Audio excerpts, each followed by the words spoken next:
Any questions or comments from the board? Seeing none, all those in favor, please vote. Thank you. Next items are for information discussion and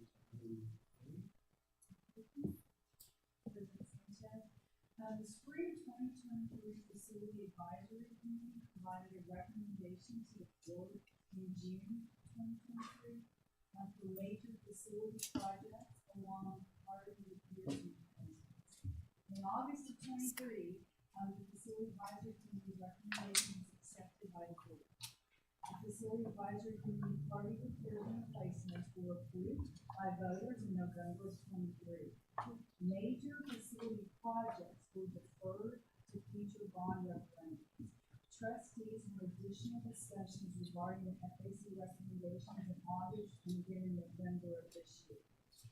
In light of these discussions, staff has prepared a recommendation for trustees to consider a phased approach for these projects beginning as early as May 25.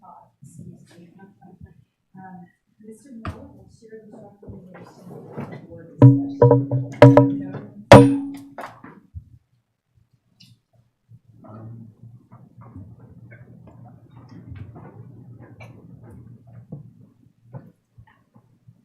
We may have thrown a curveball for the decision metrics, but give us one thing. Yes. And I also believe that information is in the presentation there in the callback. Give us one. Absolutely.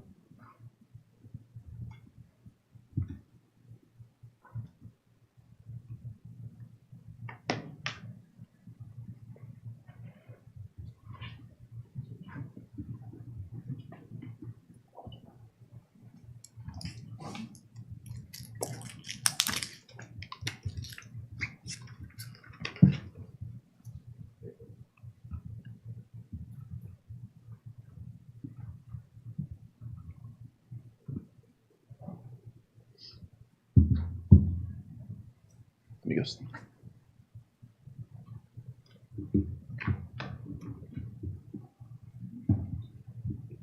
I can basically talk points. Yeah, well, and go ahead, and they have the presentation. Okay. It's already, does everyone have access to that presentation? Yeah. And we'll call it up. Y'all can get to slide 2. Begin whenever y'all are ready.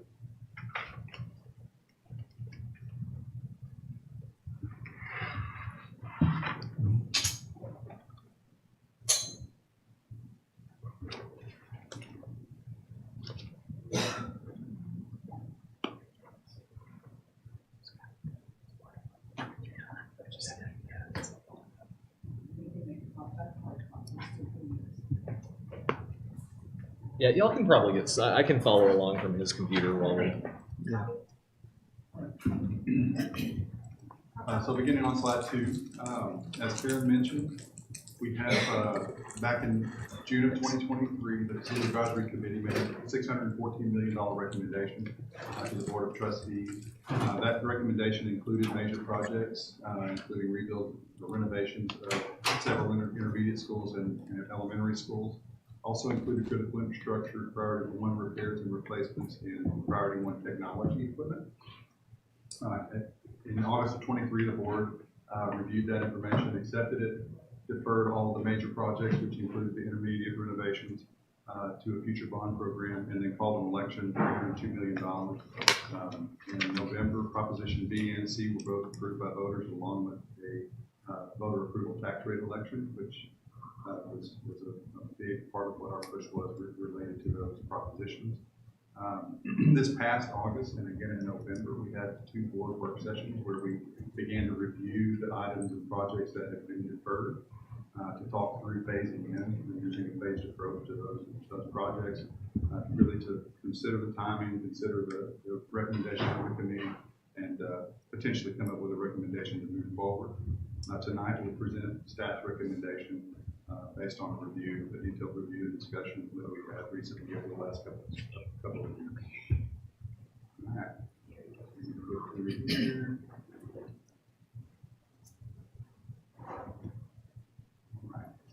So based on that review and discussion, the staff recommendation is to complete, in May of 25, to have a bond referendum to complete a complete rebuild of Seabrook Intermediate School, a rebuild of Harmon Bayou Elementary School, a rebuild of Green Elementary School. The recommendation also assumes deducting $15,075,000 in bonds 2023 funds that are for critical infrastructure and priority repairs and replacements. That has already been approved, so we would deduct that from the estimated cost to rebuild those campuses. It includes $5 million for a purchase of land on the west side of the district for a possible intermediate school. $19.5 million for bus replacements. That meets that 12-year maximum cycle that we've been talking about over the last year. About $5.2 million for secondary school restroom safety items improvements, and then a culinary arts program over at Clear Lake High School, which was previously approved that would be part of a reimbursement resolution, for a total of $214 million. Again, for May 2025 consideration. That recommendation would assume that 4.2 cents per $100 valuation would be the tax rate, the maximum tax rate that would be necessary to pay those bonds off. The potential impact on homeowners would be $110 a year based on a $377,000 average home value in our district. So just kind of recapping some of the considerations that we reviewed and discussed as we developed this recommendation. Secondary master planning and improvements. Continuing the phased approach to the renewal and replacement of secondary schools. To date, we have completed rebuilds at Clear Creek High School, Clear Lake High School, and Clearview High School. Seabrook Intermediate, at almost 60 years old, is the oldest of the two intermediates that are currently over 50 years old, the other one being Clear Lake Intermediate School. Clear Creek was built in 1982, so it's slightly younger than those two. And so our review and discussion really centered on starting with the oldest, taking a phased approach and trying to minimize how much we would go for at this time, and then reconsider the other two in the 2028 timeline when we do our typical 5-year bond program. We did include land on the west side for the continued and expected growth over there to address those needs, as also to extend the Vision 2030 review and take that into consideration as we're doing those Vision 2030 improvements in 2028 as part of a future bond program. For elementary master planning, again, looking at renewal of aging campuses, also a phased approach that we've taken. Harmon and Bayou are the last two remaining that are over 50 years old. We have completed 10 so far, rebuilds and renovations to our elementary campuses. The next group of elementary schools won't reach 50 years old until 2040.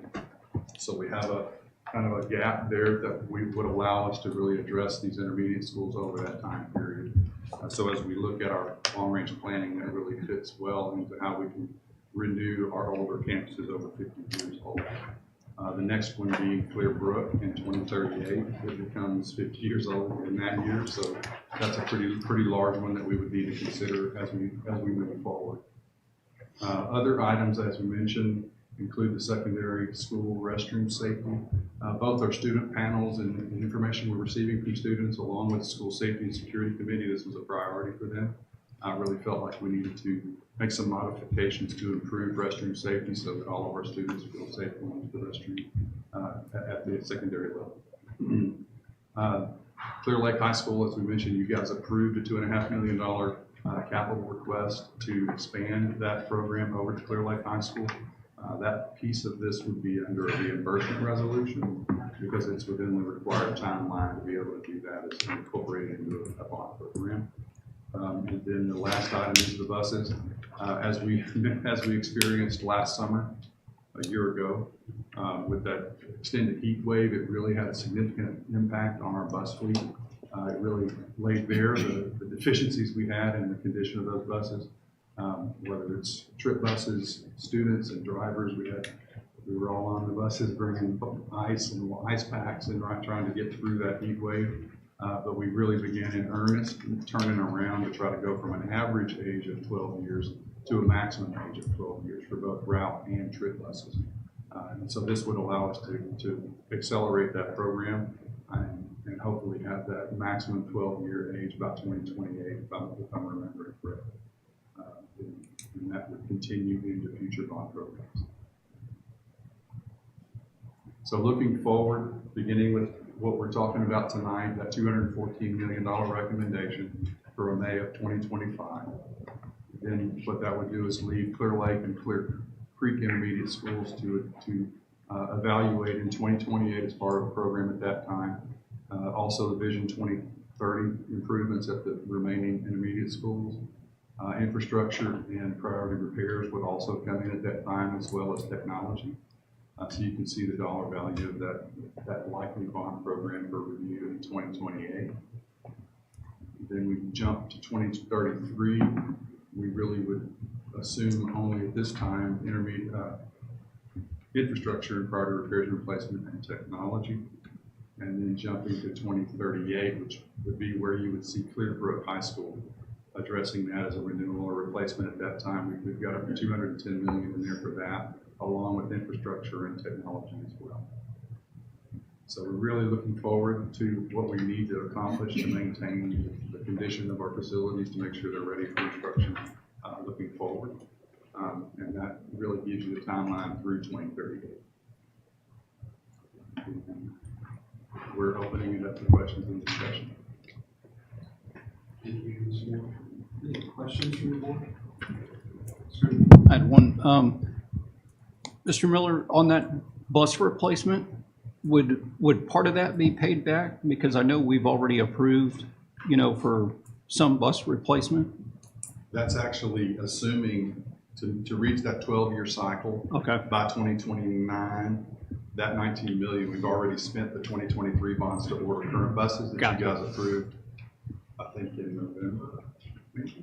That was the last amount that we had available in 2023. So we had already started this replacement cycle improvement and acceleration using bonds 2023.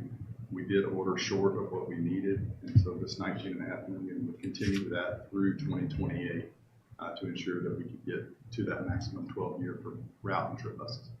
And what would it look like if we included Clear Lake Intermediate on that rebuild schedule? Would it be roughly? Add another $90 million plus or minus. Okay, so about the same as Seabrook. We've got that decision matrix handy to where we could, if we wanted to just see what would happen. If right. we added things, we can do that. Okay.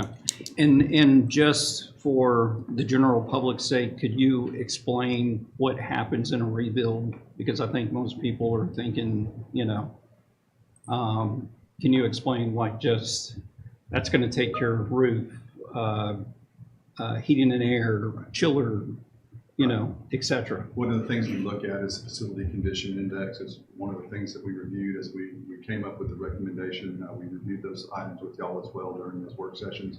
We really look at 75% as the maximum if you're doing a renovation before you are better off replacing that facility. These costs were over that number, right at that number. So the discussion and desire was to replace those with new buildings. It does include all new infrastructure, air conditioning. It's a new building when it's finished, right? So on a renovation, a lot of your infrastructure you don't need to get into as you're doing a renovation. So those would follow up in a future infrastructure bond program, whether it's a roof or mechanical piping or pumps and motors and all the chillers and all the things we do as we're keeping these facilities up to date. So a rebuild would be phased. It would be challenging on a site that size. But I think Alex and his team have done a great job to make sure that what we're including in the price would be able to be completed at that price, at that school. Mr. Mr. Ross?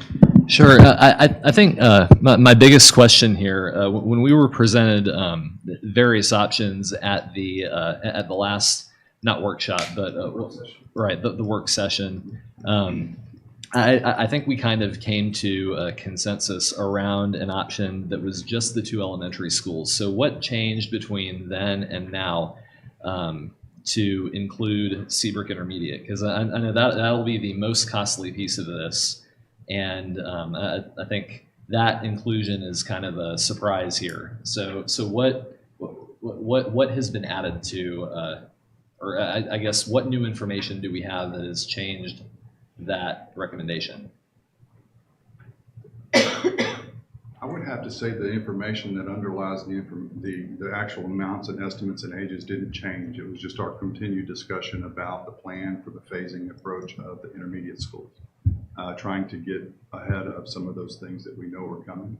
And Seabrook being the oldest and built in 1967, it really allowed us to get a head start on some of those phasing in of the intermediates without making it a much larger when you include all 3 of them. So really that's it. It isn't a much older school. We felt like it would benefit that side of the district a lot more for us to go about including that in this program.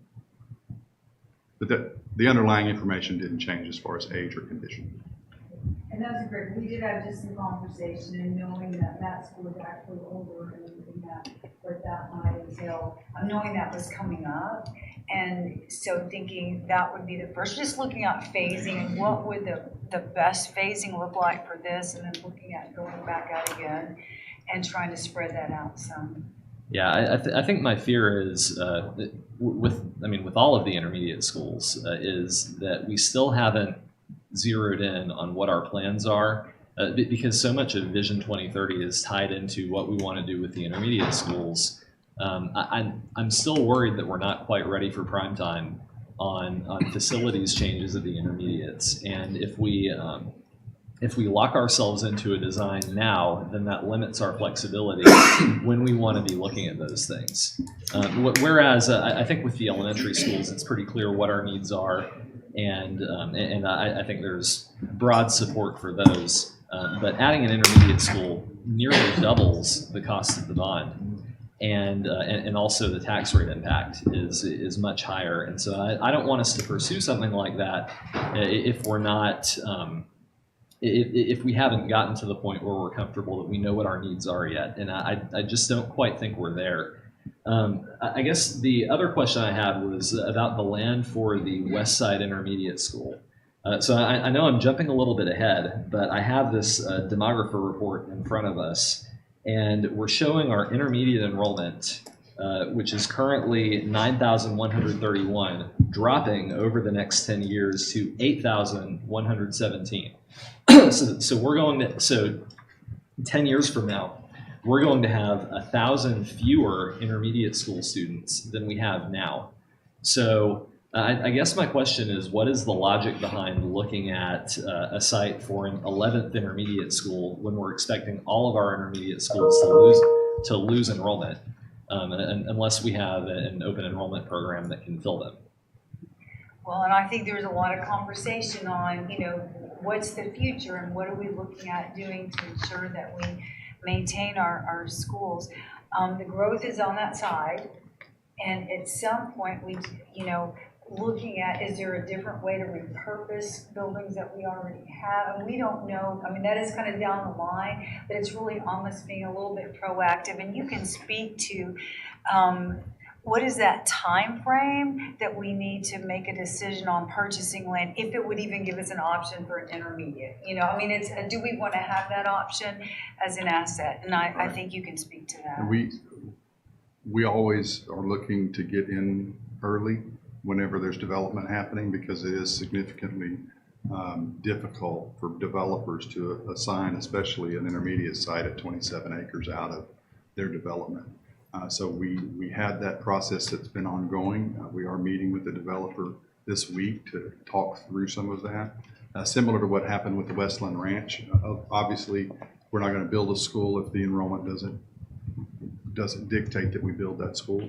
But we would then have to dispose of that property once we determine it to be surplus. But as Karen mentioned, there are many other considerations we would have for the remaining intermediate schools and even elementary schools on how we would approach making sure those campuses were properly utilized. But knowing the amount of homes, it's over 9,000 lots in that area that are projected to be developed. The development timeline is a little bit difficult to track. So what I have included in the recommendation would be to acquire the land to make sure that it's there if we need it. And if we don't need it, then we would dispose of it at that time. So it seems like that argues even more than for if we go ahead and buy that land, and that might be a good idea. And so including that, we have the flexibility to build an intermediate school down there. But then I think that would make it even more critical that before we spend $90 million fully rebuilding an intermediate school somewhere else, we need to take a close look at the map and see, given a new intermediate school potentially being built on the land we buy, what does that do to the rest of the map and where are our needs? Because I think what that really means is that we would be moving an intermediate school from one area to another. Given the numbers, I don't think it makes sense to just build and operate an 11th intermediate school when we're already under capacity with 10. And so I think we can do one or the other. We can rebuild Seabrook, and these are just going to be our 10 intermediate schools going forward, or we can purchase the land for another intermediate school, knowing that we're going to have a need in that area, anticipating that we might see significant enrollment from Santa Fe, Friendswood, and those areas that would increase our numbers also because we would have it right there for them. And then that would give us the opportunity to look at the rest of our map. And I could even see a new intermediate school being included in that intermediate school bond that we do in the future as kind of a flagship for that. So if that ends up being part of our plan. So I think it is more forward thinking to not include a Seabrook intermediate rebuild on this bond, and but to go ahead and acquire the land now, and then that'll give us the flexibility to do more strategic thinking in the next few years about what we want to do with all of the intermediate schools going forward. One final question. So we had at the work session, we had some discussion about capacity and even 2 stories on the new elementary schools. Have you all done any more thinking about on those discussions? Do we want to plan for additional capacity at Armand Bayou and Green, build 2 stories, and in anticipation that we might need that flexibility in the future? I think we did have long conversations about that. We really felt like they are 2-story elementaries based on the site size. We felt like the best approach would be to design them such that they could be easily expanded, as opposed to building for what may happen 5 years down the road.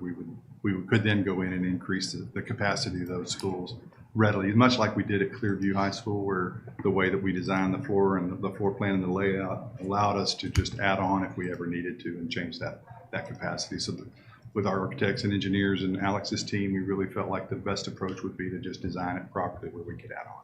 Okay. And the last question, I know we had a little bit of discussion about architectural style and sticking to a more traditional build style versus I guess a more modern style. Have you all had any discussions with, I know you're working with architects kind of in these initial planning stages to put together the size of the projects, but have you had any discussions about that yet? We have not. Okay. Yeah, the way that we've estimated the cost is based on square foot for a 2-story school. We know it's going to be 2-story. The design elements would be something that would come later once a bond was approved and we began schematic design discussions. Okay. That would really be the time where you would dive in on the overall feel and look of the campus. Thanks. Yeah. So could you, I guess what I'm kind of struggling with here is if we do Seabrook, where does that go with regard to Vision 2030? Are Are we, I look at this package and it says Vision 2030 and 2028 for, in a comprehensive way. What are we doing at Seabrook this time around? Are we catching that? It would assume all Vision 2030 are completed as part of that. So we would incorporate the improvements that we would have made as part of Vision 2030 in a rebuild. Okay. And I think that really cries out for at least nailing down what Vision 2030 looks like for Seabrook ASAP. And I think that's really what that should hinge on. And I can't help but notice that we're looking at close to 500 million in 2028. So I'm kind of nervous about timing. Timing is everything here. And it's the phrase I've been using throughout this process is, like the old commercial, you can pay me now or pay me later. And I can't see Seabrook escaping 2028, and that would take us up to 600 million then, and I'm a little nervous about that. So I would just say that if we're going to commit to doing Seabrook in 2025, we need to nail down that mission. I think that's crucial. Any other comments? Yeah. Okay, so Seabrook Intermediate. Looking at the most recent enrollment was 885. Do we know what its capacity is or where we're at on that number? How we're at? And Ms. Benzai, and we're kind of referencing, yes. Is it in So that? thank you for jumping to that. right? So Ms. Benzai, and just to let you know, we just received this, the demographic report last night. So we haven't had a lot of time to go through and analyze it completely, but she's looked at that. And so if you do have a copy of that as Is it part in of the information It to is. kind of help. Yeah, and to answer that question, I just turned to that page. Right now, the building capacity at Seabrook is 1,200 students. We currently have 910 enrolled, and over the next 10 years, the enrollment at Seabrook is projected to drop to 754. Okay. So here's why I asked that question. We have two science magnet intermediates. And as we talk about Vision 2030 and we're trying to talk about, what's our clear path and everything, Seabrook already has a unique component, in the district. I think determining its path forward with Vision 2030 isn't very difficult. I think that Seabrook Intermediate's life science program is unique. Even though we have two science magnet programs, they're the only one that does what they do with regards to that, right? The living materials center. What's that? The living materials center, yes. The living materials. Animals, right? I mean, do we know how many animals we have there? I mean, Quite a few. yeah, about 150 or so. It supports the district with Yeah. checking those animals out. And isn't it also a campus that students are applying to get into? That's Doesn't- correct. It's science math. Yeah. Science. And doesn't it, that life science component caters to students with autism more than other intermediate schools? Well, I would say the animal piece of it definitely is certainly a draw for that. Yeah. And we do have some students that are older students that work over there Mhm. that do have some special needs in that area, and Yeah. they're very successful. It gives them that avenue to succeed, right? So I think rebuilding it makes sense for the students in the district. It's a great program that I think we should be focusing on growing for those students.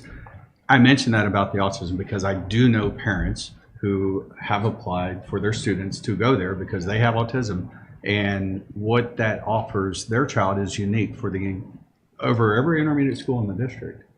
And so if we're looking to rebuild an intermediate school for a particular reason, that's a magnet school.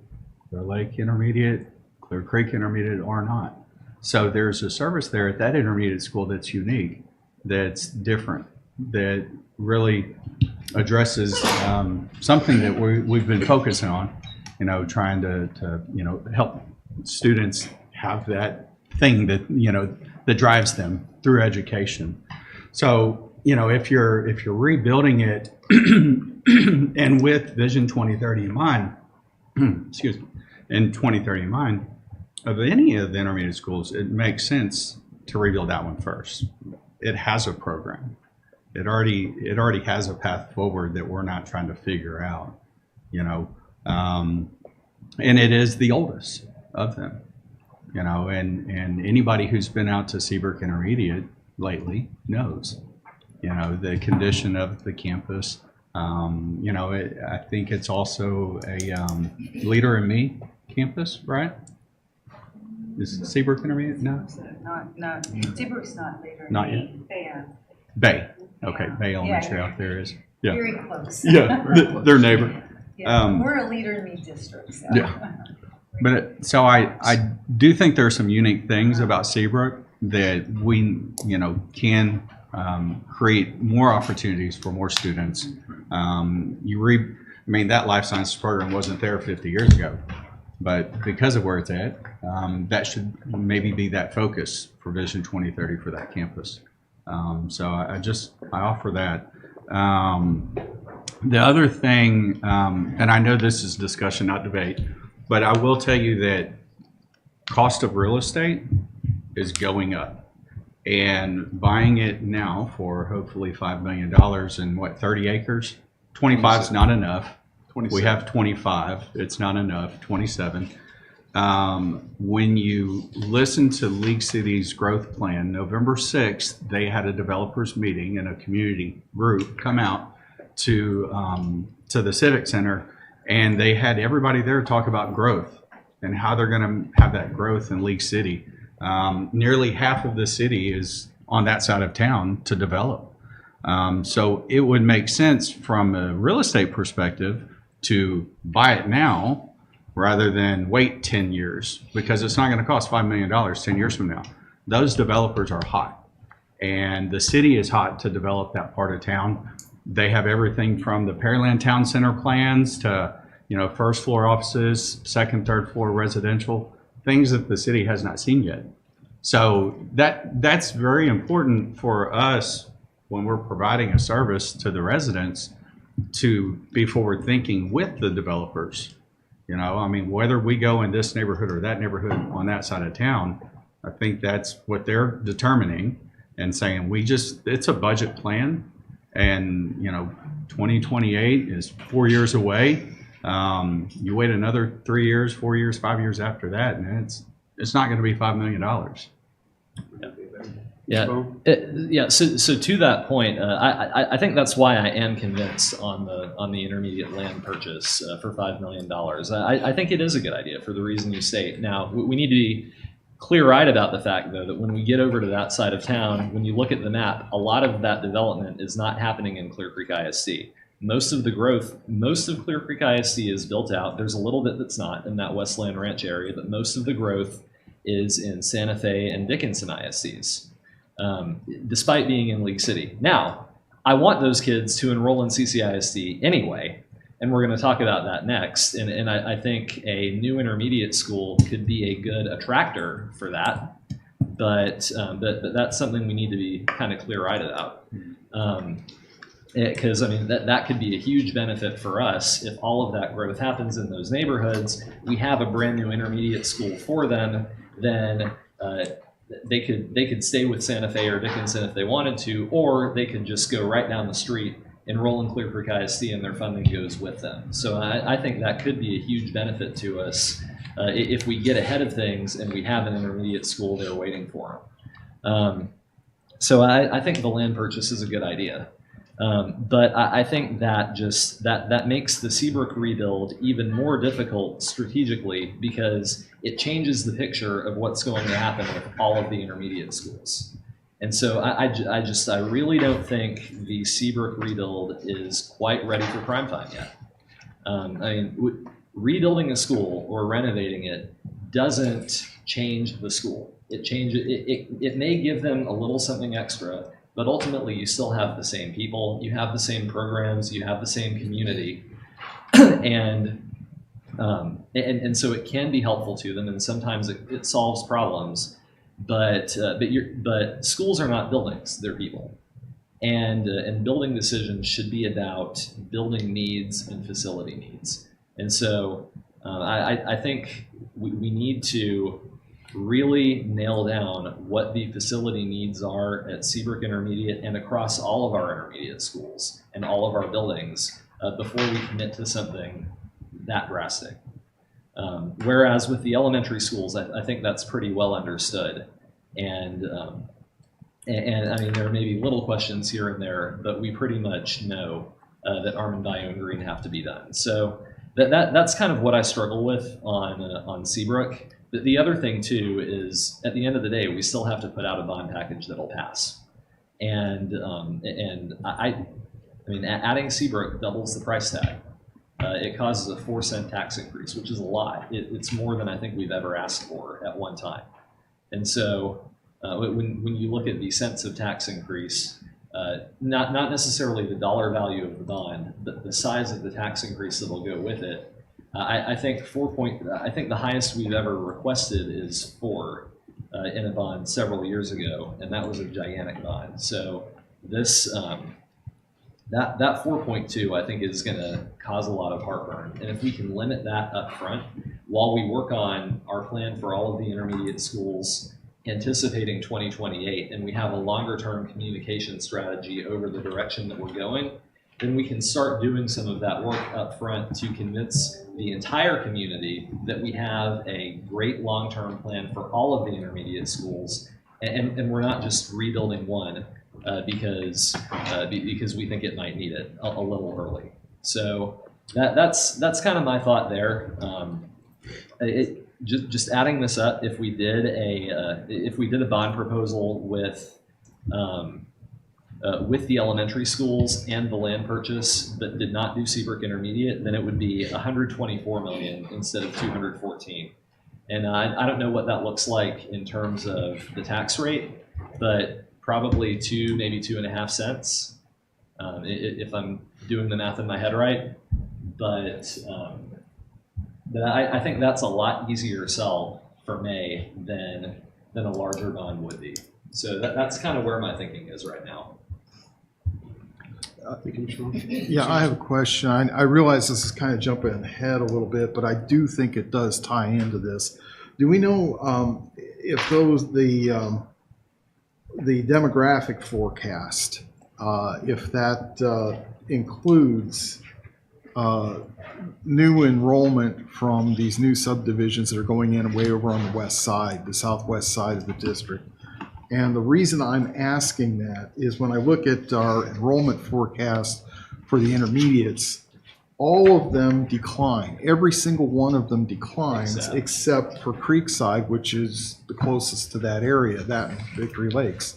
So if this already picks it up and we're still under capacity, it's kind of a hard sell for me to be building another campus. And I could see picking up the land as an investment. I think Trustee Cottrell's comments are well placed, but I'm worried about getting into the situation where we're doing things that really aren't what a school district does. But I guess we should just start with answering that question. Do these enrollment predictions show us picking up those new students and still having plenty of room? So I think I can answer that, but I probably need more information from the demographers. Some of the future lots that they just don't have data on, and they know they're there, but they don't really build that into the projection. So I know Mr. Miller and I had a discussion with them last year about some of these neighborhoods. So I probably need to dig in with them a little bit more. I know if they're at a certain point in their development that they are including them. But if you look at the housing overview by zone, you can see at Campbell there's 4,294 future estimated lots. I don't know that those are all included in the intermediate school numbers. I'll have to get more clarification on that. Just to kind of add to that, part of the issue too, if you look at the map, and the intermediate schools aren't identified on the map, but you can kind of follow it out to see where they are. Part of the problem is that Creekside is actually pretty far in from where all this new development is going to happen. So, like, if you look at where Ross is on the map, Creekside is a little bit farther down this road. And I know I'm a Harris County person trying to do League City, so I get some of these streets confused sometimes. But the problem is that if you look at this very far west Campbell zone, that's a long way for people to go to get all the way to their middle school, to go all the way to Creekside. Maybe for high school it makes sense. But if there was a middle school, and I'm guessing it would be somewhere in this zone, right, is where we would purchase land, kind of at that very far west. It's actually the land that we're talking about is near the Grand Parkway, Bay Area Boulevard and Urban, which is over towards south of Magnolia Creek. Okay. But it's connected really quickly to Grand Parkway, so it would have pretty good access. Right, but you're right. And we also have a lot for an elementary school near there already. We do. Yes. West on the range. And so that would be, I guess what you would see then is you would see a population shift for the new intermediate school from Hall and Gilmore, and then Creekside, the zone for it, if we even still have intermediate school zones by that point, would be closer to Ross, Bowerschlag, maybe even Landolf, right? That's just kind of how you would see the map shift, right? Yeah, Victory Lakes would likely also be part of that discussion. Yes. Because it's coming across 45, so kind of recast those numbers. So that's a lot of detailed evaluation of where the students are in relation. So you're talking rezoning and recasting where those are. I mean, but geography does play a big part in where you want to place these schools. Right. It also would apply to Seabrook, where the geography of Seabrook and its location relative to others would not be our first likely candidate for repurposing. It would be something that's a little closer in to other intermediates, because that geography is important when you're looking at how you build schools, especially with transportation needs and all of those things. It's actually a little bit easier to justify the schools that are kind of on the outside fringes. You almost have, of the district, you almost have to keep them because you're shifting a huge number of people inward if you move them, whereas the schools that are closer to the center are more flexible and you can draw the maps in more. I know we hate doing that, but from a strategic perspective, I can see how it makes sense. It just, everything kind of shifts once you do that. But Thank you, Mr. Trump. So I want to go back to Seabrook Intermediate real quick. The week before Thanksgiving, Bayway Homes closed on over 20 acres right there off of Lake Meehaw. So there's also a price point there, affordability. There's a big difference between the houses going up in Legacy and the houses that are going up in Seabrook. And so when you think about the draws of a campus in an area and that price point, I think it would make more sense to put that focus on a science magnet campus over there with builders who are building things people can afford, as opposed to I mean, this talks about medium price point and everything. Bayway is about $250 to $300, so they're below that. So it's an affordability that will encourage more growth.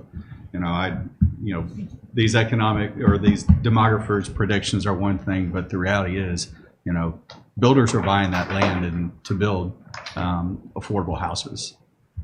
So I think for me, it still goes back to our oldest intermediate school, operation-wise, is Seabrook Intermediate, right? 1967. I mean, that's our oldest right now. And so if you're going to rebuild one and rebuild a science one and rebuild one that fits a price point that people can afford in the community, it makes the most sense to me to go ahead and do it now. So then my other thing about the bond was, Ms. Benzai, can you explain, we've been through these cycles where we're talking 4 cents on an increase of 214 million. we've been through other bonds that have been almost a $500 million that we predicted, I think, a 3-cent increase ended up being practically nothing. So why is this one a 4-cent increase on 200 million versus what we borrowed, or we've bonds, the last one was more than this, the one before that was more than this, and they were all less than 4 cents. Can you try to help explain? Well, the interest rate is a little bit higher now than it was on previous ones. It all really stems with when we end up selling all of the bonds. But this one we have,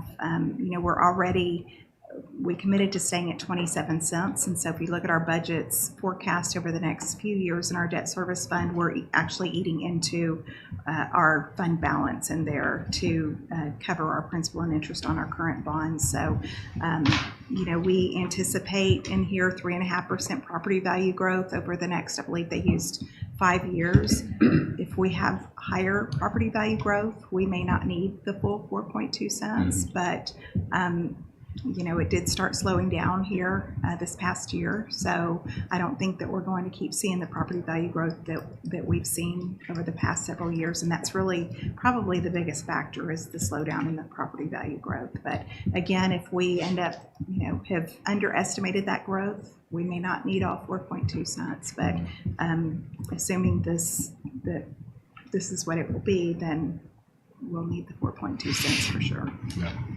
Okay. I appreciate it. I think that's it. Any other questions? Mr. Cunningham, Mr. McCoy? I was just going to say, I think when you look at the demographic report and you see Campbell, you see Gilmore, those closes, that constitutes out of that 9,000 homes that are closing almost 5,500. So I think that land acquisition on the west side is kind of a no-brainer. It does beg the question, though, on that Seabrook rebuild, what have we spent in terms of the past couple years, priority repairs at Seabrook? I know we replaced a roof, I thought, not too long ago, and things of that nature. And then I think about if we try to drag that out over another 3 years, what that's going to look like, and then what's that going to do, because that's going to come straight out of, our general fund. And so trying to keep up with the repair, and that's just one intermediate, that's not the other 10, right? So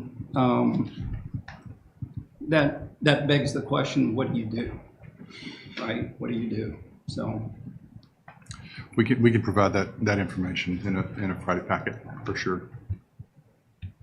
And just to clarify, so any kind of what we've done in the past for Seabrook Intermediate specifically. Right.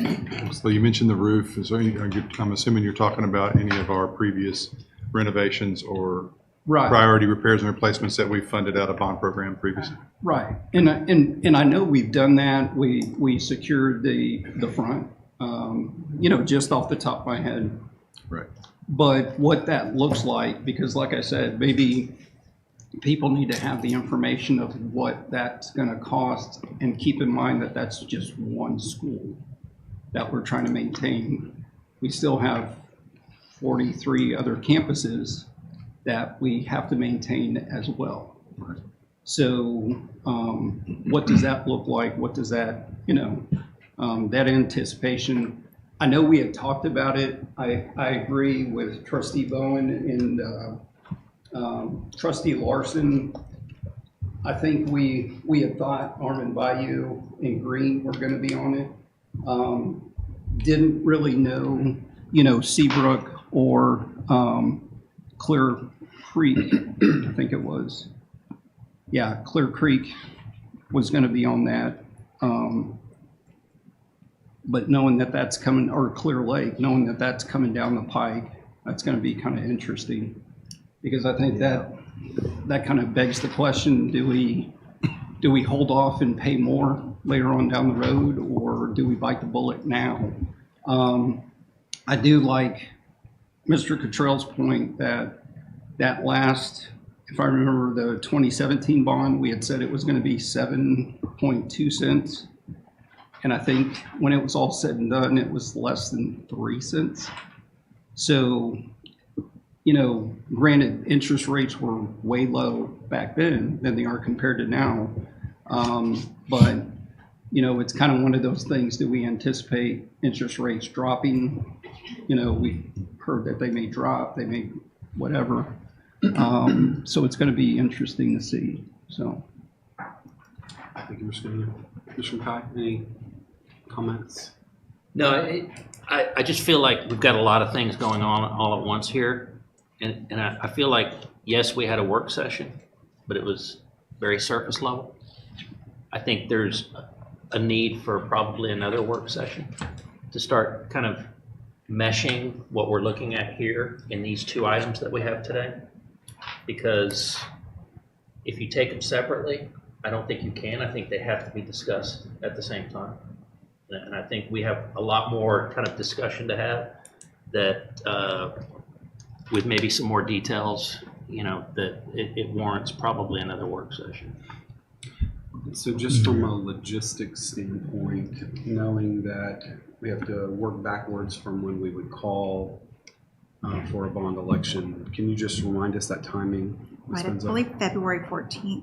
Is it February 14th is the last day to call. So I think if we were going to do this, we were thinking we would do it at the January board meeting, but there's still time after that, but not much. Not much, sure. A couple weeks. Mr. Vaughn? Yeah, and just kind of circling back to my my first question. I mean, I think we were all kind of expecting the Armand Bayou and Green Elementary to be part of the ask here. I think adding on Seabrook Intermediate this late in the game, I mean, essentially we're hearing about it right now for the first time, and then having to decide in pretty short order whether that should be part of the proposal or not. I think we're very late in the game to be making major changes like that.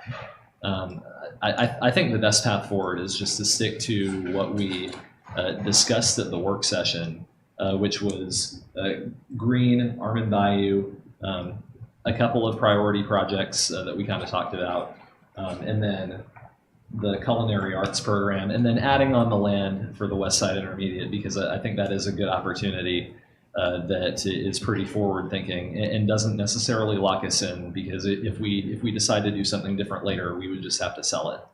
And so I would be much more comfortable with just sticking to that as our proposal. I think nearly doubling it by adding in Seabrook Intermediate at the 11th hour is not the way to go. So I think I think Ms. Benzai is outlining, and I think based on Mr. McKay's comment, I think while we don't have lots of time, there's not an indefinite amount of time, there is enough time for us to have additional discussion to consider what that would look like and what the pros and cons are about it. I think feeling comfortable going into a bond is something I think we all wish we could feel comfortable and confident based on what we've prioritized. I do want to clarify that when we talked about it, this was not on the radar. This is not something we had discussed. But I do think when we look simply at the age of the facility and thinking about a disciplined approach that would consider phases of a bond plan that looks different than we've done in the past, because these are such significant investments and commitments that we're talking about making across the district.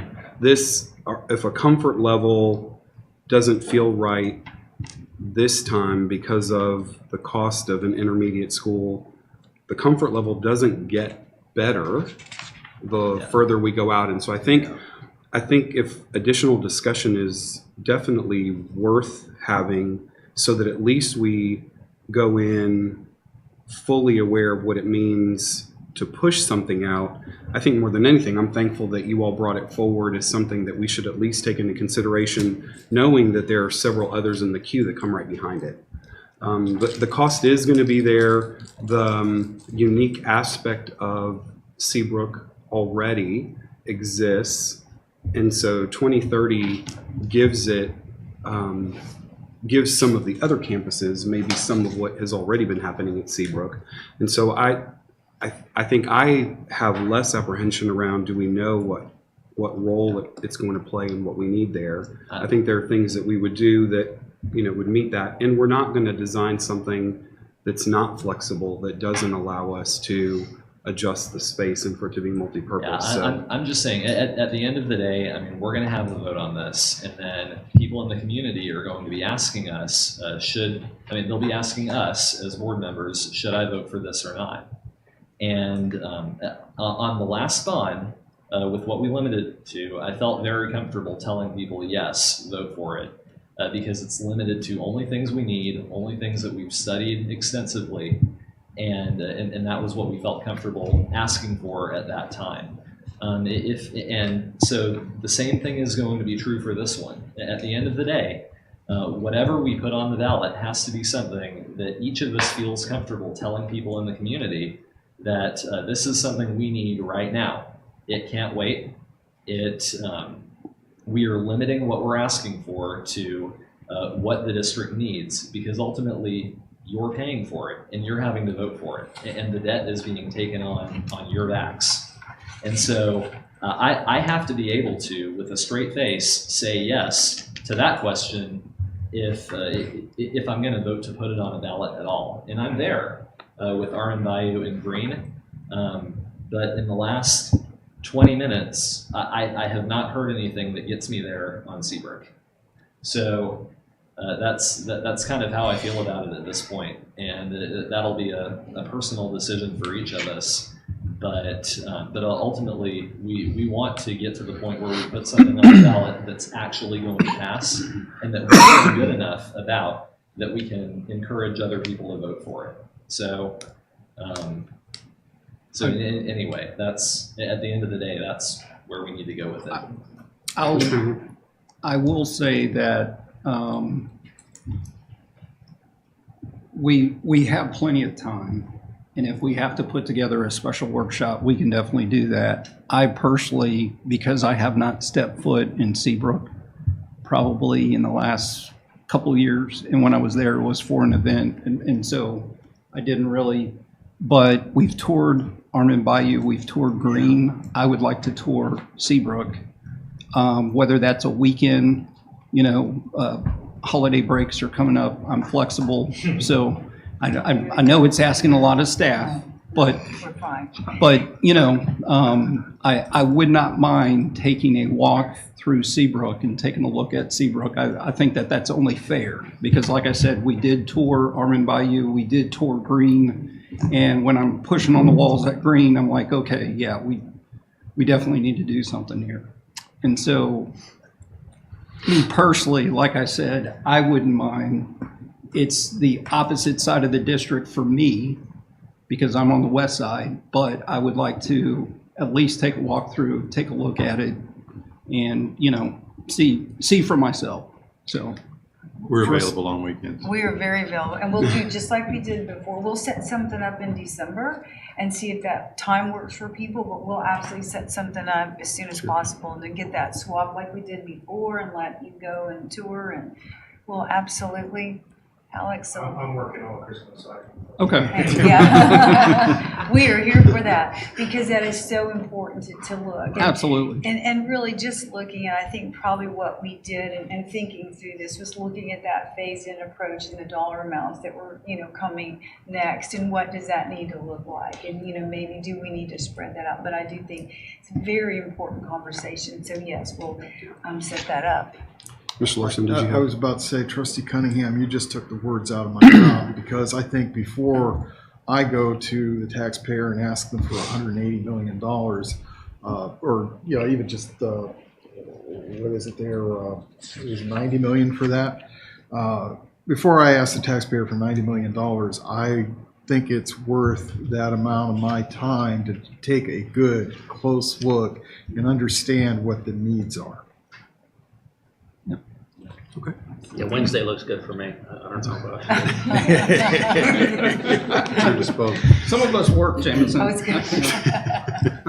We'll set it up very soon. 2024.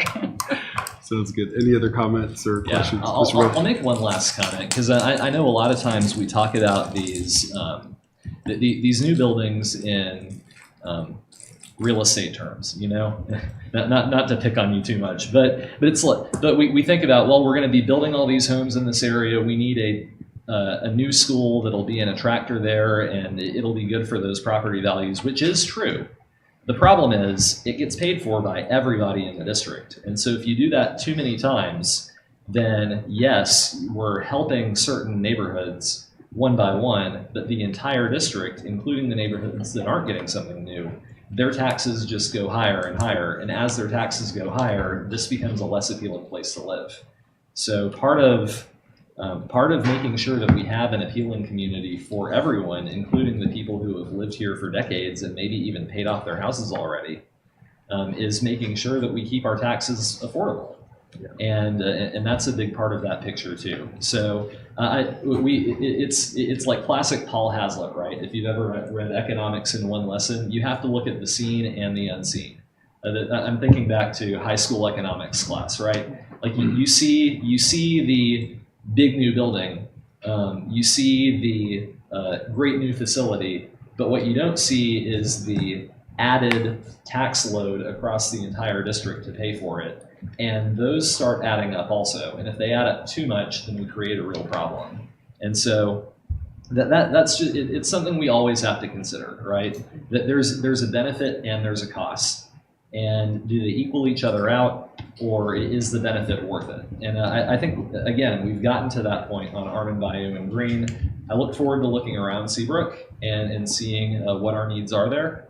But when we're trying to come to consensus, then I think those are still the places to start. And I will say, because I hear that all the time, taxes going up, we still have the fourth lowest school tax rate in this state.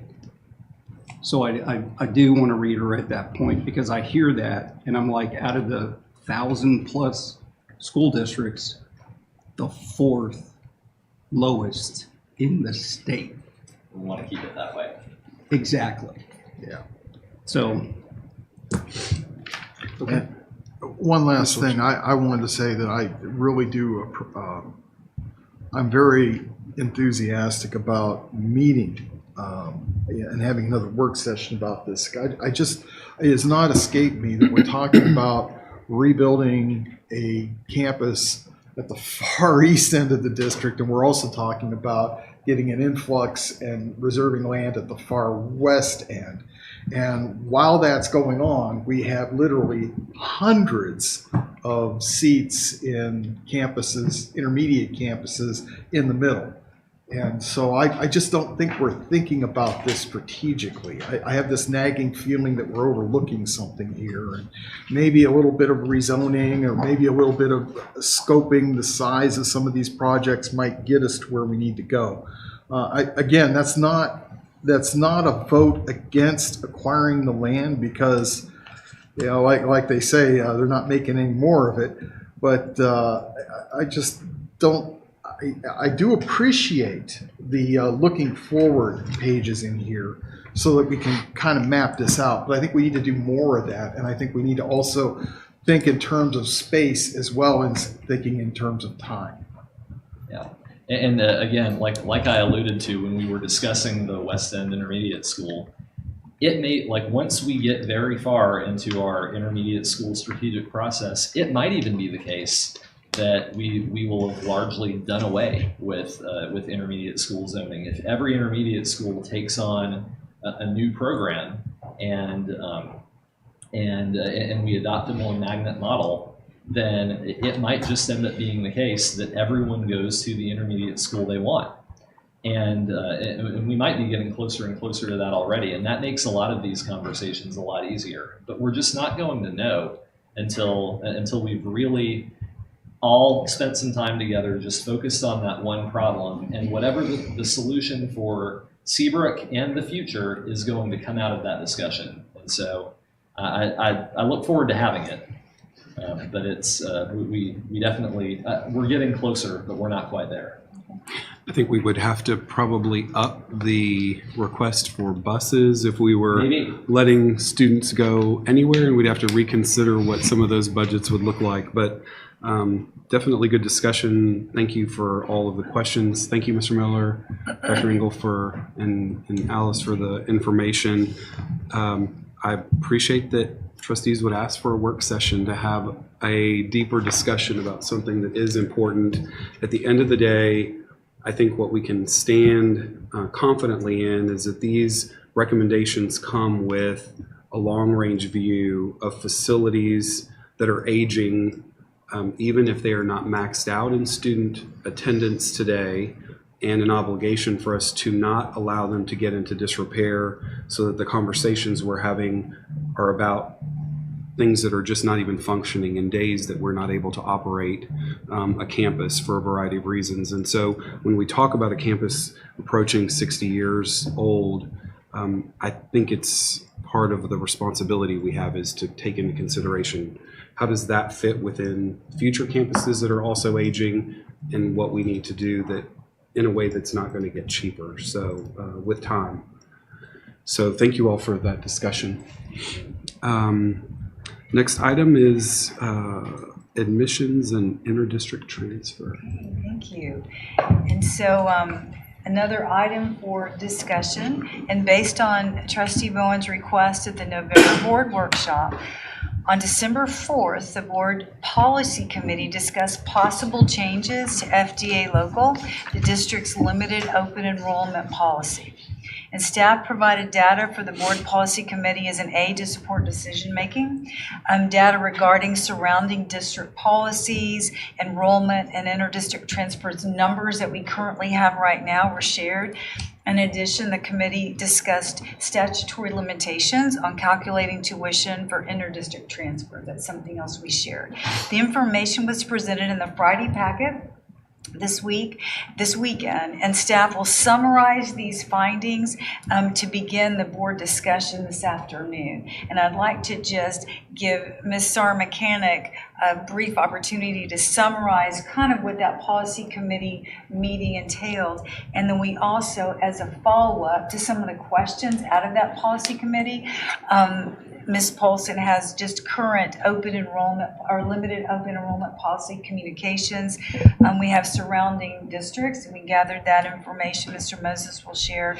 And also then finally some information on our pre-K and the financial impact that that's had. So I'm just going to turn it over to Ms. Sarr-Mechanic. Thank you, Dr. Engel. So in the policy committee meeting, there was discussion of the version of FDA local that Trustee Bowen presented, as well as an alternate version which would maintain all of the current categories of limited open enrollment and allow for the charging of tuition for all other interdistrict transfers. There was discussion about the statutory limitations on charging tuition, and Ms. Benzai provided information on how we might calculate what that tuition would be. But there was ultimately not a recommendation to move forward at this time with changing the policy or charging tuition. There was a lot of thoughtful conversation about the extent to which our current limited open enrollment policy or just opening it up completely could lead to the generation of revenue.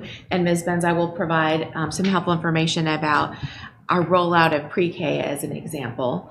The committee looked at the chart of limited open enrollment policies in other districts, and just to provide background as far as our own categories, they were expanded July of 2023.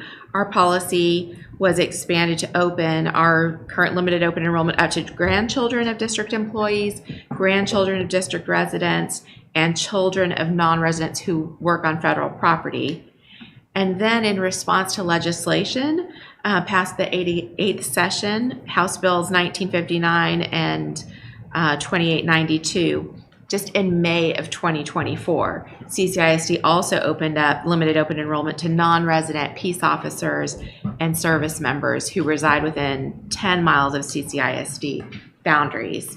And so there was conversation in the committee about the efforts that have been made to market the existing categories of limited open enrollment, and Ms. Polson has some information about those efforts.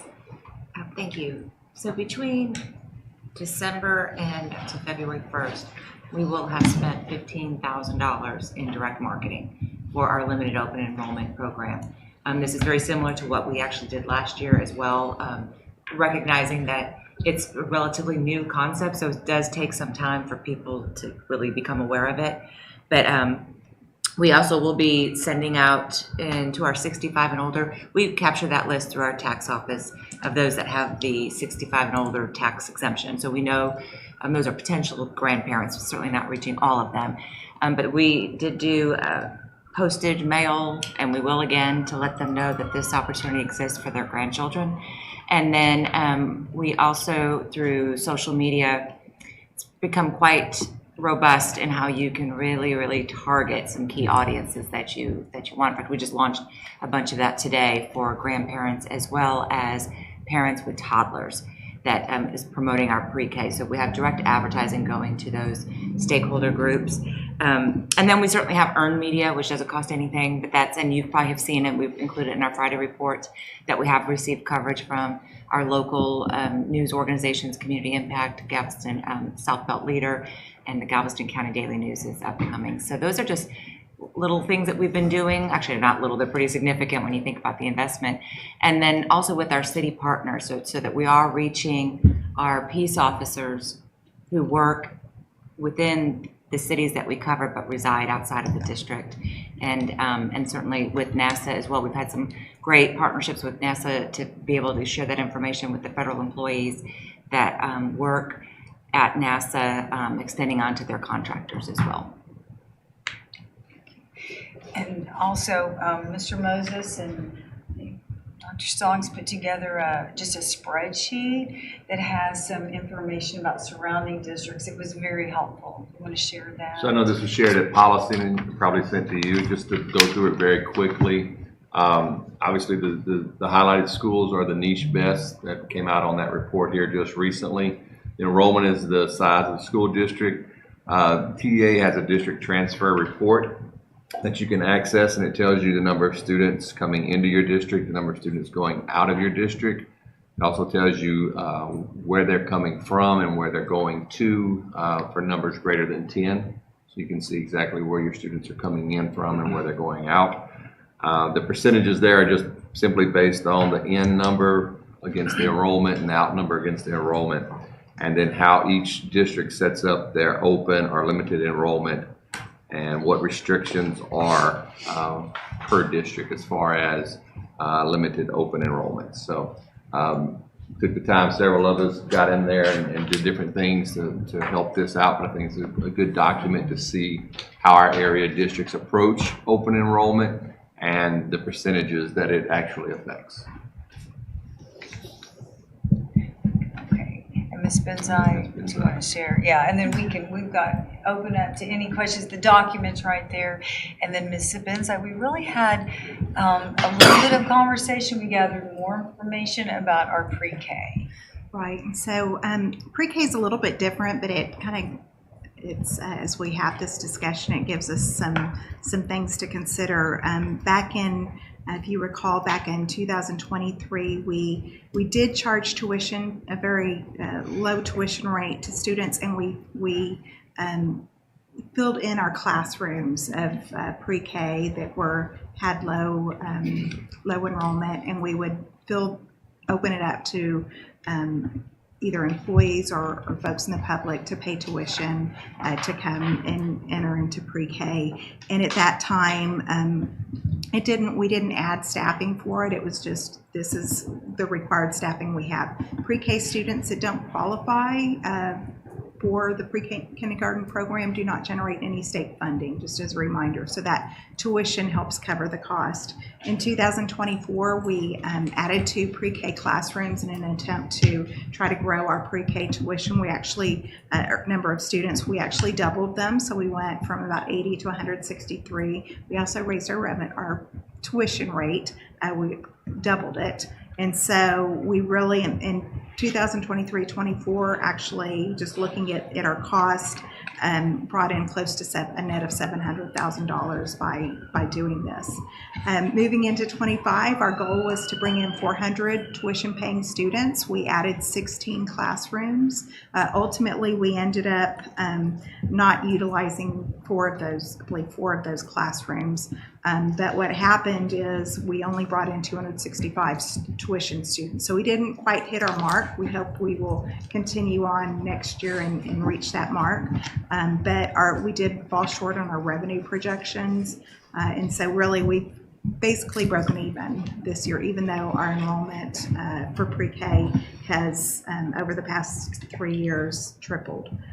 So it's one of those things, the staffing cost is just so expensive, and so we have to really hit it right on target, where it can actually end up costing more than we had before.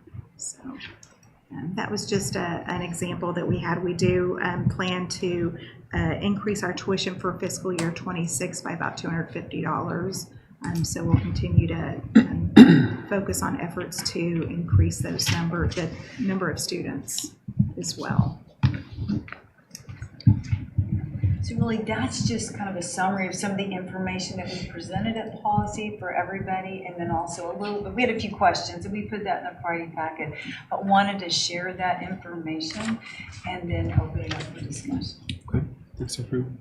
Any comments or questions from the board? I was just going to say, and I think Dr. Engel took the words out of my mouth. We all commented when we got the information, especially, the information that Dr. Stallings and Mr. Moses pulled from TEA to let us know, how many students districts were losing, and whether they had an open or closed enrollment as well. Some of the things we discussed, because I know not everybody was in on those on our policy discussion, but we talked about where we're currently staffed for, and what open enrollment might look like, if we did that, especially knowing our funding situation and not really knowing what's going to happen, in the next legislative session. We also talked about special ed funding, since that's a significant expense that we've incurred over the past couple of years, and what that looks like as well if we did do some type of enrollment. I will say though that we had discussion about giving the outreach a chance, and I think especially after knowing that the person that was kind of overseeing that is gone now, so I think it's only fair that we give that a chance, to kind of take hold a little bit. We are having some good discussions with NASA, and then some of our other community partners in terms of getting out the word about pre-K and things of that nature. And the last thing I'll say is, and I know that was included in the Friday packet, was the information looking at the transfer requests that both the elementary and then at the secondary level did not know, and we always take that for granted, that these folks are working, I think it was roughly 1,200 cases for elementary and about another 1,400 cases for intermediate. So, we talked about that almost constitutes an additional FTE, or maybe a 1.5 FTEs just for somebody to do all that legwork and chase down, why somebody wants to transfer. So that's kind of eye-opening, and a piece that we didn't really consider until we heard that. And that's pretty significant. So. Thank you, Mr. Cunningham. Mr. Ron? Yeah, and just looking at the numbers that we have in here on the actual cost analysis, I'm not sure that the analysis really shows what it seems to, because the funding differential, we have You show a cost per student of $9,600 and the funding, foundation school program funding of about $8,500, but that also includes overhead. No matter how many students are at a school, you're paying for power, you're paying for a principal, you're paying for PE coaches, you're paying for a music teacher. Like there are a lot of things that don't change no matter what your population is in a school. And so what we really need to know, I think, in order to make, if we're going to use finance to drive this decision, then we would need to really know the marginal cost of another student, especially assuming that we're not going to open new schools or anything like that. What would the marginal cost be of bringing in a student at, we'd probably start with high schools, at one of the high schools that's below capacity and filling that seat? And part of the calculation that we talked about in discussion and policy was Ms. Benzai took a snapshot and kind of did an average of student, but you're talking about special ed to just a regular student. So that's why when you look at that number is actually probably underrepresented because it's an average. It's not the true, cost. Right, and then the other thing to think about is just, in a larger sense, for the past 5 years I've been on the board, every time we have a discussion about finance, every time we have a discussion about the financial situation that we've been in and that we've only recently kind of pulled out of, and we may be in a little bit still, it always starts with enrollment.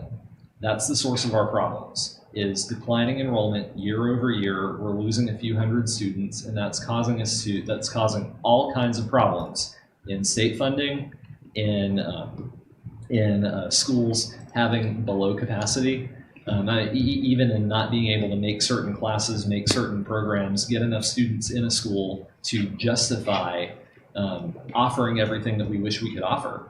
And so unless we can turn that around, then what we see on this demography report is going to be reality.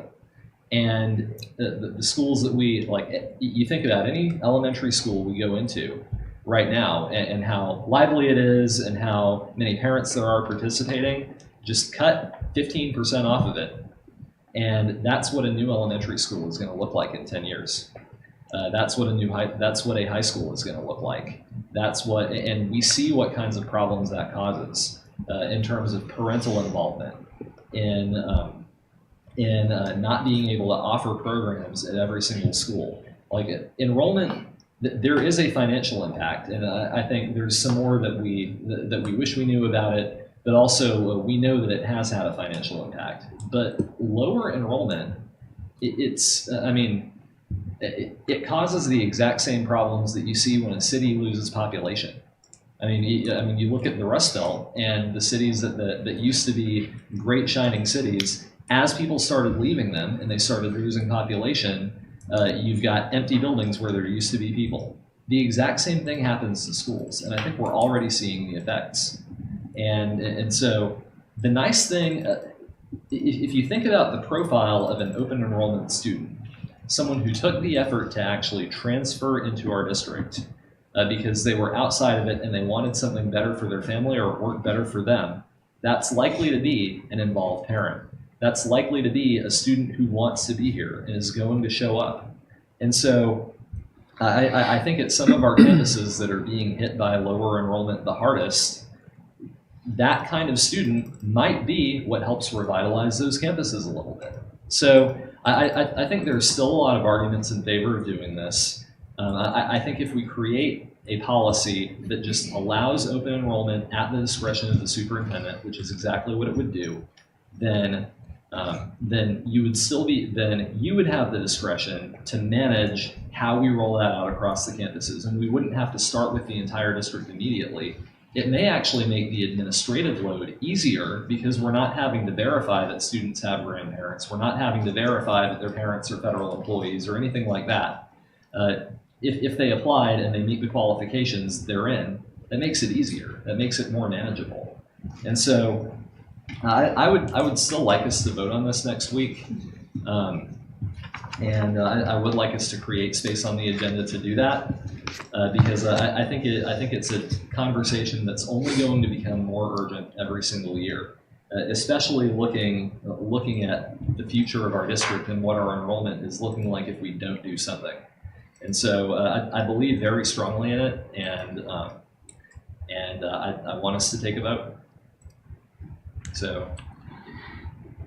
Thank you, Mr. Bowen. Any other comments? Yeah, we talked a lot about this in policy, and with regard to the dollars and cents, one thing that seemed very clear to me was the true cost is something, because as you said, it would be a marginal students, the marginal cost of a student, not marginal students. It would be something less than that tuition figure you see there. But in addition, some of those students would qualify for a discount. So the total amount of money would be less, that we would be bringing in through tuition would be less than that. So there's some puts and takes, and we really don't have a good hard understanding of exactly where that would land. Another thing we talked about was, should we be thinking in terms of, as was mentioned, an FTE to look at this, and we talked about how unevenly this load comes in. It doesn't, we don't get X number of students every month. We get a big surge, towards the end of the school year. So that's something to look at. And finally, another thing that came up now, I do appreciate the effect of declining enrollment, and your reference to the Rust Belt is very well taken by this former resident of Youngstown, Ohio. But, one of the comments that was made, and I think it's very well, it was very appropriate, was we usually don't hear from happy parents when they want to move their kid here. They're usually dissatisfied with something where they're at, and that could be any number of things, and maybe their expectations of CCISD are realistic, maybe they're not. Certainly the potential for getting some really good students that really enhance our reputation and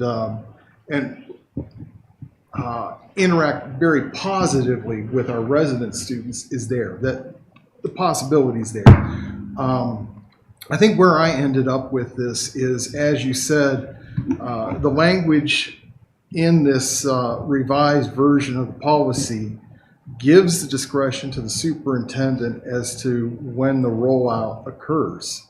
So, and that's why I am in favor of voting on this. I think it's really not as scary as it could be, simply because we have the discretion to move forward at the pace that is right for us.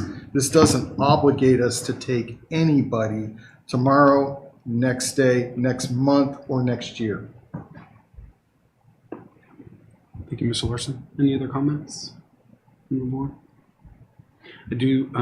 I would say the data about the number of students that have transferred into other districts and then those that have transferred out is extremely helpful. And I think if we, look at, Cy-Fair, for example, they show up as enrollment over 118,000 students, and the number that have transferred in is 886 versus 6,800 that have transferred out. And I think if we look at the base enrollment in many of these districts, it would be interesting to think what we anticipate the enrollment potential would be in an open enrollment scenario, and if it indeed is bringing to fruition the ability to close gaps in enrollment that we've seen over the last 4 years or 5 years, primarily around COVID when that started to happen. And I do think that it introduces a level of different variables that today have not existed. And I think we've talked in the past about home values and neighborhoods and families that have chosen to move into parts of the region that we serve. based on knowing that they're purchasing within CCISD. I think there is a level of unknowns around transportation costs and additional services that would be required for students that I think fall outside of maybe what the optimal is. And I think to Mr. Larson's point, some families that come may not be families that are in a position to be involved if they're not living within our boundaries, or they could be leaving because they're dissatisfied with something that may be difficult for many public school districts to be able to provide. And so I wish that there was a for sure solution by doing it, but I do think it still will introduce things that today we don't have to think about. And I hear what you're saying, Mr. Bowen, about our campuses that are underutilized. I do think about the amount of our budget that goes towards teaching staff at our campuses, and the fact that we've taken very deliberate reductions to make sure that we're staffed appropriately at our campuses, not having additional teaching units.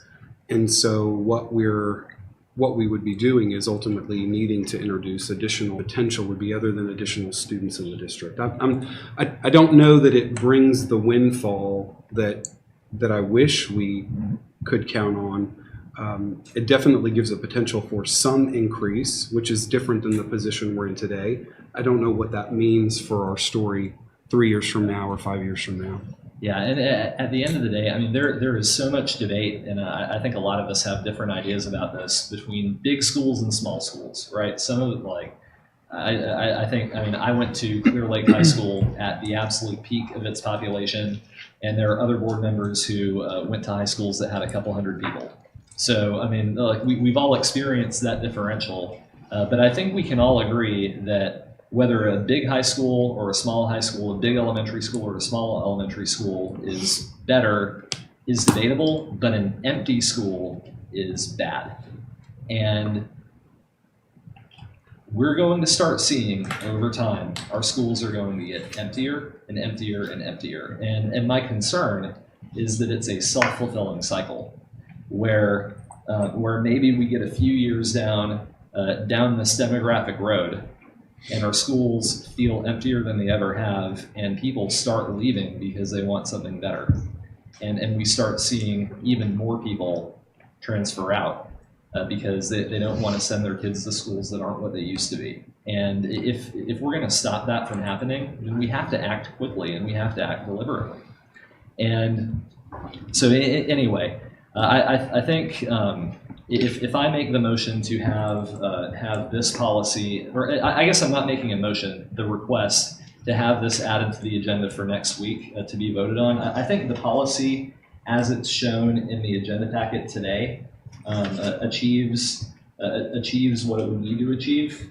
Well, except we would need to take out that there was a version of the policy that was in the Friday packet that had the qualifications taken out. It was not the tuition policy, it was the other version. I think that is probably what we would want to vote on, is the version that had the grandchildren, peace officers, non-resident sections taken out because they wouldn't be relevant anymore, and just had the superintendent's transfer request section at the very beginning. You know what I'm talking about, right? I do. Mm-hmm. Yeah, and I think it was a little bit modified version of the one that I introduced. But so we did the two versions we presented at policy were the one your version, and then yes. just a one that kept all the categories but then added tuition. Okay. So if you want something in between, we could certainly have a conversation about that. And before I would say let's vote on version 1. The one that you proposed. Okay. Yes, and so. I'll make that request to have the agenda item, and I mean it would be open to amendment for sure. And then, Trustee Larson, would you be willing to second that? Having an agenda item next week. In the interest of moving this along, yes, I'll second that. Thank you, Mr. Bowen. Thanks, Mr. Larson.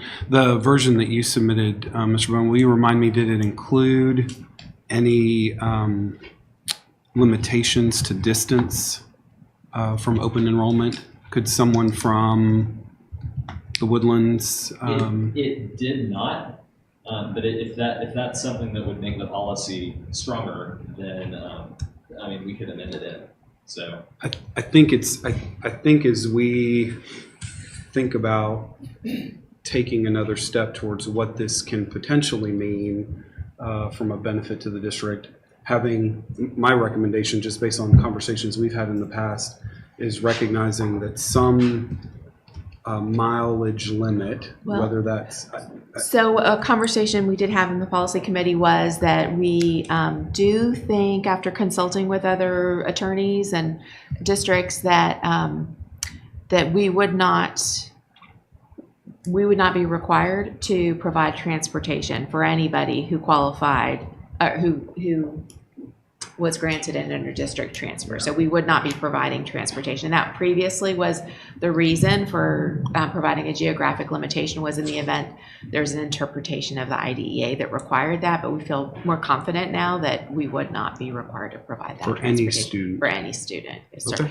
Okay. Okay, my recollection from policy was, if you look, I think it's on the very last page of the revision, where it says transportation, and the words "unless required by law" are stricken.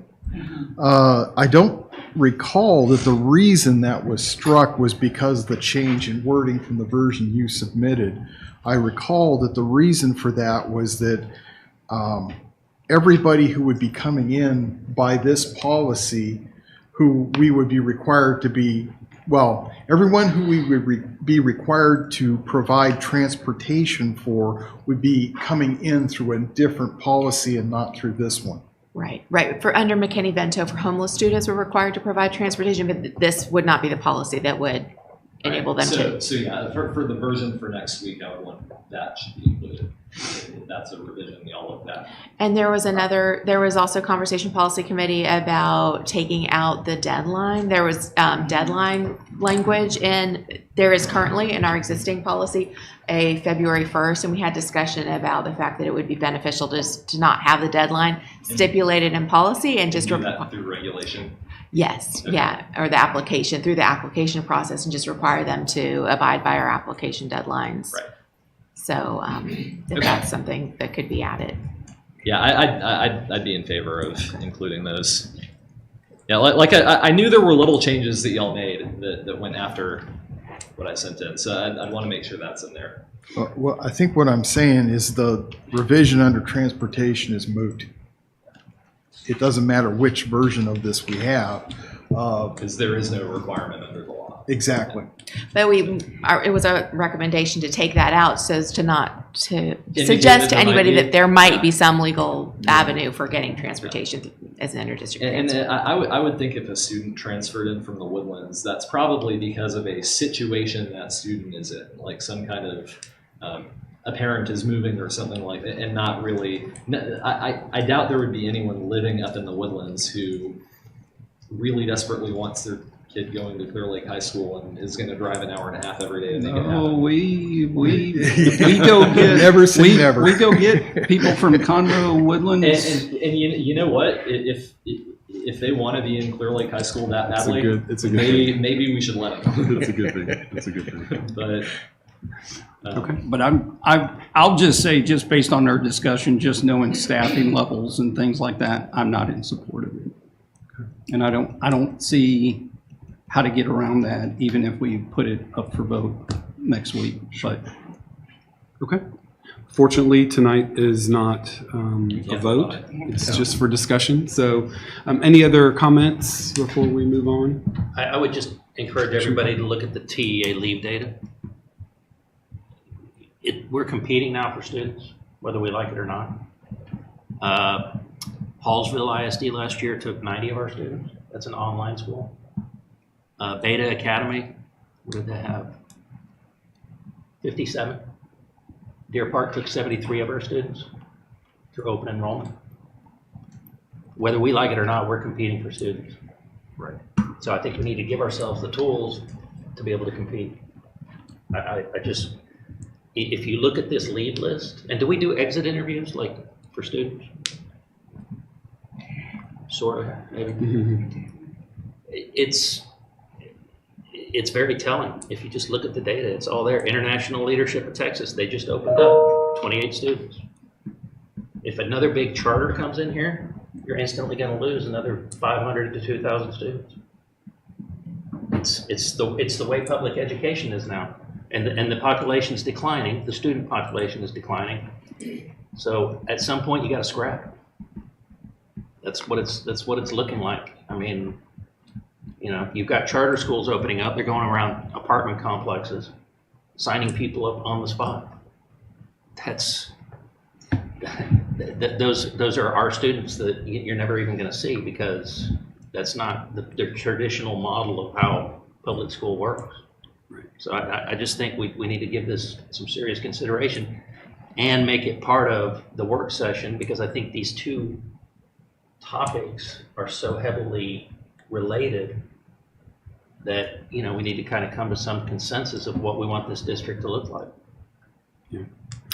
Your recommendation for it to be part of a work session where we're discussing both the previous topic around bonds and this is a good one. It would not happen before a Monday agenda item at the board. There's still value in having that discussion after the fact because of, you know, what we're seeing here and some of the talking points that we've heard.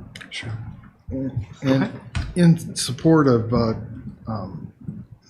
Trustee Mackay's observations, if you look at that list of other school districts in the area, every single one of them, with only two exceptions, the two exceptions are Houston and Texas City, every other district that has significantly more out than in, they all have open enrollment. And I don't think that's an accident. I think that when they saw themselves having an enrollment problem, they moved in that direction. I would wager that. I don't know the timing of when those decisions occurred, but thank you for that. Any other comments? Yeah, and it's on that point, it's worth thinking about, is that something that has helped those districts avoid an even worse situation? And it very well might be. Yeah, I didn't see numbers that look that drastic, but maybe. Yeah. Maybe there are some. Well, if you look at Pearland, you look at Tomball, they basically broke even. Yeah. Without that, what would it look like? What would it have looked like? Sure. Okay. Any other comments? All right. So we'll move to closed session. So the time is 6:14, and the board will now move to closed session as authorized by the Texas Open Meetings Act, Texas Government Code, Section 551.001, concerning purposes permitted by the act, including 551.071, consultation with attorney, 551.072, deliberation regarding real property, and 551.074, deliberate the appointment, employment, evaluation, reassignments, duties, discipline, or dismissal of a public employee, or to hear a complaint or charge against an employee.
6:29, and I'll call us back into open session. And I'll entertain a motion. Mr. President, Mr. Larson? I'd like to move that we accept the superintendent's recommendation to appoint Kristen Sendell to the position of elementary principal. Thank you, Mr. Larson. Any questions or comments by the board? Seeing I none. see Dr. Silva over there fist bumping. Seeing no questions from the board, if all those in favor, if you raise your right hand. It passes unanimous. Great. Dr. Engel? Yes, we are so excited about Ms. Sendell. She's currently an AP at Robinson Elementary. She has been at Campbell and part of that Wedgwood. She's been a math instructional coach and just has a great reputation in our district. A lot of enthusiasm. Is very excited about going to Green Elementary. Thank you. Thanks, Dr. Engel. With no further business, I'll adjourn us at 6:30.